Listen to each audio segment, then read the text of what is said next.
Sa nakaraang season, hindi naabot ng Los Angeles Lakers ang kanilang full potential dahil sa mga injury. Isa sa mga pangunahing dahilan ay itong naging injury ni Jared Vanderbilt. Mataas nga ang inaasahan ng mga fans ng Lakers dito kay Vanderbilt matapos ang kanyang magandang performance noong nakaraang season. Kaya naman pinapirma nga agad ito ng kontrata ni Pelinka noong nakaraang summer. Ngunit hindi siya nakapaglaro ng maayos dahil sa mga injury niya sa kanyang paa na nagmula pa noong training camp.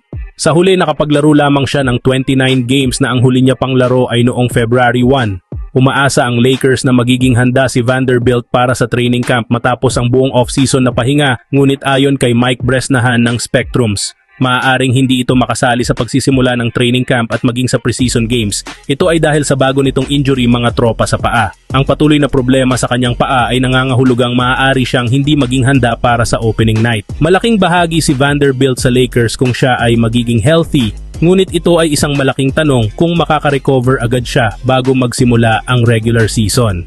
Gayunpaman, tinalakay ni bagong head coach JJ Redick ang kanyang inaasahan kay Vanderbilt. Ayon kay Redick, si Vanderbilt ay isa daw na energy shifter na kayang baguhin ang laro dahil sa kanyang depensa at energy nito sa laro. Kapag healthy nga daw itong si Vanderbilt ay magiging malaking bahagi nga daw ito ng plano ni JJ Redick. Samantala, isang potential trade option nga para sa Los Angeles Lakers ay itong si Zach LaVine. Ayon sa isang hindi nagpapakilalang NBA executive na nakipag-usap kay Dan Woike ng Los Angeles Times. Sinabi nito na maaaring makuha ng Lakers si LaVine nang hindi na kinakailangang pang-ibigay ang kanilang draft assets basta't ibigay lamang ang mga players na may katapat na halaga nito ni Zach LaVine. Sinabi rin nito na nagmamadali ang Chicago Bulls na i-trade si LaVine at maaaring magamit ng Lakers ang malaking kontrata nito sa iba pang trade sa hinaharap. Ang ideya ay makuha si LaVine sa pamamagitan ng pagtutugma ng kanyang sahod at makaligtas ang Bulls mula sa isang kontratang tatagal hanggang 2027 at nagkakahalaga ng $138 million.